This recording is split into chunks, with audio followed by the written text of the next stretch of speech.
जय हिंद साथियों, स्वागत है आपका मेरे YouTube चैनल में। जैसा कि आप स्क्रीन पे देख सकते हैं, आज का हमारा चैप्टर है वचन। आज मैं आपको हिंदी का चौथा चैप्टर वचन कराने वाला हूँ। इससे पहले मैं आपको 3 चैप्टर पूरा करा चुका हूँ।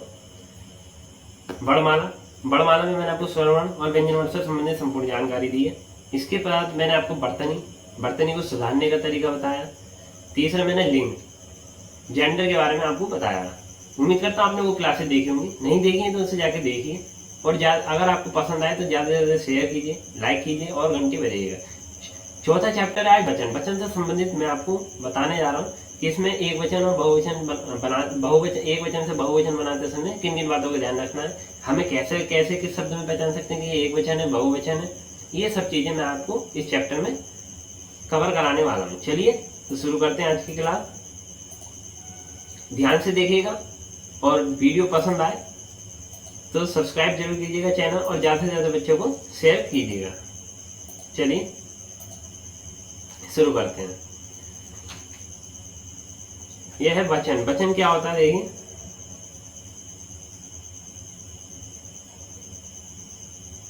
विकारी शब्दों, संज्ञा या सर्वनाम के जिस रूप से व्यक्तियों एवं वस्तुओं की संज्ञा एक या एक से अधिक का बोध हो वह वचन कहलाता है। वचन के प्रकार कितने होते हैं? 2।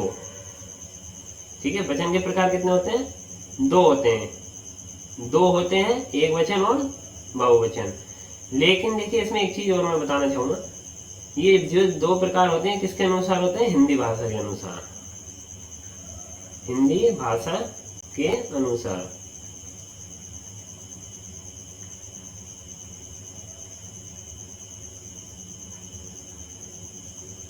संस्कृत भाषा के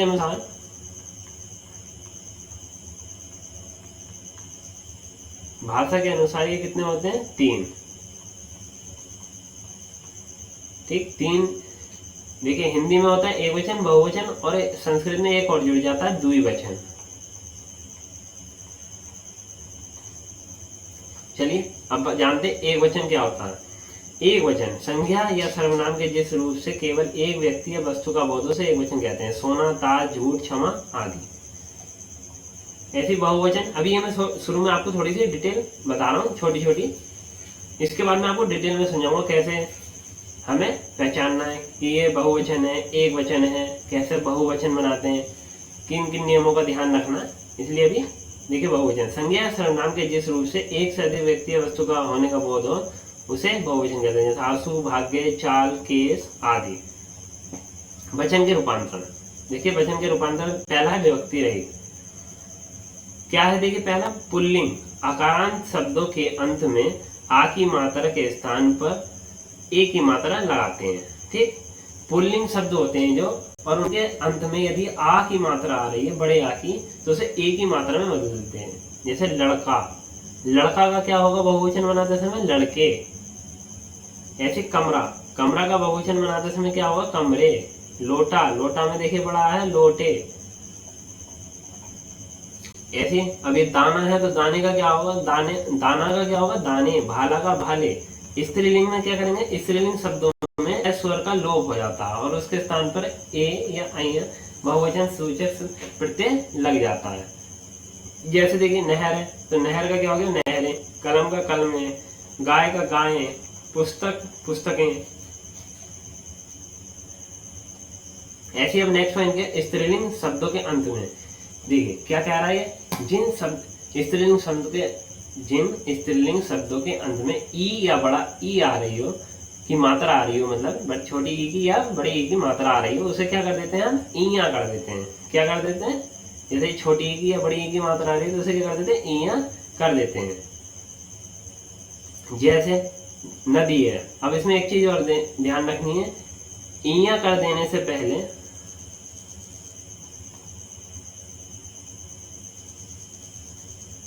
बड़ी ई को छोटी ई में बदल देते हैं।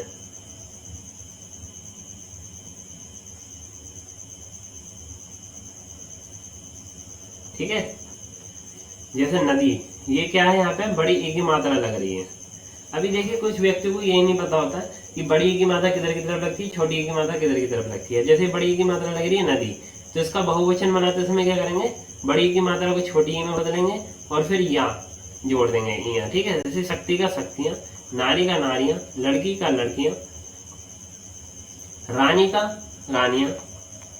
अब देखिए नेक्स्ट पॉइंट है, स्त्रीलिंग शब्द के अंत में आय या को या कर देते हैं, ठीक, या को या कर देते हैं और आ, छोटा, बड़ा, छोटी, बड़ी के अतिरिक्त अन्य मात्राओं से अंत होने वाले स्त्रीलिंग शब्दों के अंत में ए जोड़कर और अंतिम स्वर उ है तो हंस कर ए कर देते हैं, ठीक, जोड़ देते हैं। देखिए अब मैं ये उदाहरण देके आपको समझाने की कोशिश करूंगा।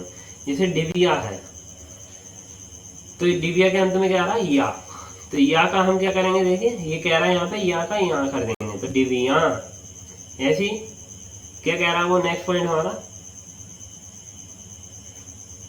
ऊ आ रहा है, जैसे बड़ा ऊ आ रहा है तो उसका हंस कर ए कर देते हैं, जैसे बधु, बधुएं। अब इसमें भी एक चीज ध्यान रखनी है, इसमें बड़े ऊ की मात्रा लग रही है, जब इसका बहुवचन बनाएंगे हम, तो जैसे हमने ये बनाया तो छोटे ऊ की मात्रा में बदल देंगे बड़े ऊ की मात्रा और ए जोड़ देंगे। जैसे ऐसे यहाँ पे आ गया है वस्तु, वस्तु का क्या हो गया, वस्तुएं, ठीक। उम्मीद करता हूँ ये आपके अच्छे से समझ में आ गया होगा। क्या करेंगे, अगर बड़ी छोटी बड़ी की मात्रा है तो छोटी में बदलेंगे, स्त्रीलिंग में बहुवचन बनाते समय बड़े ऊ की मात्रा है तो छोटे ऊ में उसकी मात्रा बदल देंगे और फिर ए जोड़ देंगे, ठीक है। अब नेक्स्ट चलते हैं, इक्रांत शब्दों में, इक्रांत शब्दों में बहुवचन बनाने के लिए यो जोड़ा जाता है। यो जोड़ने से पहले बड़ी ई का ई कर दिया जाता है, ठीक है, मतलब बड़ी ई की मात्रा का छोटी ई की मात्रा में बदल दिया जाता है। जैसे क्या है नदी, ये देखिए यहाँ बड़ी ई की मात्रा लग रही है, ऐसे बहुवचन बनाते समय क्या कर देंगे, नदियां, बड़ी ई की मात्रा को छोटी ई में कर देंगे। चलिए अब नेक्स्ट पॉइंट, ये नोट करनी पॉइंट है सब आपके। कुछ शब्द के एक वचन और बहुवचन दोनों ही अवस्था में समान होते हैं किंतु वे हमेशा बहुवचन रूप में ही प्रयुक्त होते हैं। जैसे आंसू, केस, बाल, होश, प्राण, हस्ताक्षर, लोग।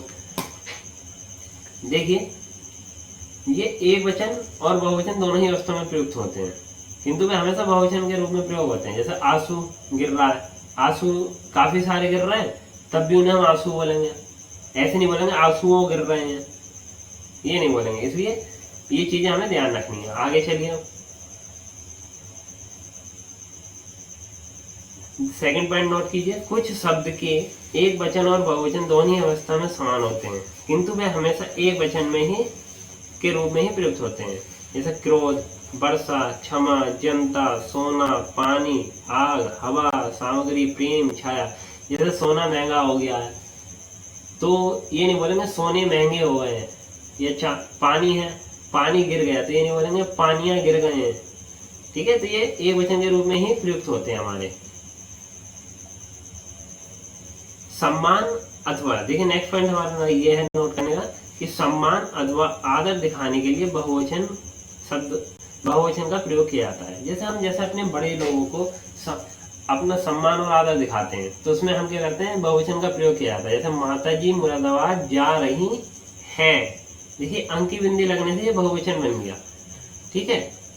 ऐसे पिताजी आ रहे हैं, तुलसी श्रेष्ठ कवि थे, अध्यापक कक्षा में पढ़ा रहे हैं, ठीक है। तो क्या होता है, सम्मान अथवा आदर दिखाने के लिए बहुवचन शब्दों का प्रयोग किया जाता है। नेक्स्ट पॉइंट है हमारा, आदरणीय या सम्मानीय व्यक्तियों के लिए बहुवचन का भी प्रयोग होता है लेकिन एक वचन व्यक्तिवाचक संज्ञा को बहुवचन में ही प्रयोग कर दिया जाता है, ठीक। क्या कह रहा है, देखिए आदरणीय या सम्मानीय व्यक्तियों के लिए बहुवचन का भी प्रयोग होता है लेकिन एक वचन व्यक्तिवाचक संज्ञा को बहुवचन में ही प्रयोग कर दिया जाता है। देखिए कैसे, उदाहरण के तौर पर हम उदाहरण देकर मैं आपको समझाने की कोशिश करूंगा। गुरुजी आज नहीं आए, गांधी जी दिल्ली आए थे। देखिए यहाँ क्या है, ये बहुवचन शब्द का प्रयोग है, आए। अब ये नहीं बोलते ना लड़का आए हैं, जब हम बहुवचन कर रहे होंगे लड़के आए हैं तो क्या है, यहाँ ये कि सम्मानीय व्यक्ति हैं सब, तो इनके लिए हम बहुवचन शब्दों का प्रयोग करते हैं। जैसे गांधी जी दिल्ली आए थे, पापा जी कल बंगाल जाएंगे, ठीक। उम्मीद करता हूँ बिल्कुल क्लियर हुआ होगा आपके दिमाग में। चलिए आगे चलते हैं। नेक्स्ट पॉइंट, द्रव्य। द्रव्य की सूचना देने वाली द्रव्य सूचक संज्ञाओं का प्रयोग केवल एक वचन में ही होता है। जैसे पानी, दूध, घी, लस्सी, तेल, ये शब्द क्या है? एक वचन संज्ञाओं में इनका प्रयोग होता है। तो वचन के कुछ शब्दों का प्रयोग हमेशा वचन के कुछ शब्दों का प्रयोग हमेशा बहुवचन में होता है। अब जैसे ये कौन कौन से? पहला समाचार, हस्ताक्षर, दान आदि। अब इन्हें उदाहरण के तौर पर हम समझाना चाहेंगे आपको कि आज के समाचार क्या हैं। ठीक, आपके हस्ताक्षर बहुत ही अलग हैं। ठीक, तुम्हारे दान ज्यादा हैं। ठीक है, ये अंकी बिंदी लगाने से ये बहुवचन के रूप में प्रयोग हो गए सब। ठीक, चलिए नेक्स्ट पॉइंट है, नोट कीजिएगा। हर, प्रत्येक, हर एक शब्द का प्रयोग हर, प्रत्येक और हर एक शब्द का प्रयोग सिर्फ एक वचन में होता है। जैसे हर एक कुआं का पानी अच्छा नहीं होता। देखिए कुआं यह बहुवचन शब्द है, लेकिन इनका हर एक लगने से क्या हो गया? एक वचन शब्द हो गया। प्रत्येक व्यक्ति यही कहता है। ठीक, चलिए नेक्स्ट पॉइंट नोट कीजिए। नेक्स्ट पॉइंट कहते हैं कि समूहवाचक संज्ञा का प्रयोग। समूहवाचक संज्ञा का प्रयोग केवल एक वचन में ही किया जाता है जब मैं केवल एक समूह के बारे में बात कर रहा हूँ। ठीक है, ये चीज भी आप नोट कीजिए कि एक समूह की बात की जा रही हो तब वहां पर केवल एक वचन में ही प्रयोग किया जाता है, और एक से अधिक होते हैं तो वो बहुवचन में। ये अभी हम आपको आगे क्लियर करेंगे। जैसे देखिए उदाहरण देके हम क्लियर करना चाहेंगे, इस देश के बहुसंख्यक जनता शिक्षित नहीं है। तो ये कैसा शब्द है? एक वचन शब्द है, लेकिन यहाँ क्या आ रहा है? बहुसंख्यक।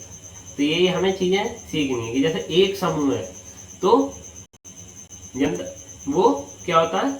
एक वचन में ही किया जाता है। इस देश की बहुसंख्यक जनता शिक्षित नहीं है, तो ये एक वचन है। अब बंदरों की, देखिए यहाँ पे बंदरों बहुवचन के रूप में, लेकिन एक टोली ने बहुत उत्पाद मचा रखा है, लेकिन ये एक वचन के रूप में प्रयोग हुआ है क्योंकि यहाँ एक टोली की बात हो रही है, एक शब्द जुड़ गया। अब नेक्स्ट नोट कीजिए आप, एक समूह से ज्यादा। अब देखिए मैंने ऊपर आपको क्या बताया कि एक समूह होगा तो उसमें एक वचन के रूप में प्रयोग होगा, लेकिन एक समूह से ज्यादा समूह का बोध करने के लिए समूहवाचक संज्ञा का प्रयोग किया जाता है। जैसे विद्यार्थियों की बहुत टोलियां आई हैं।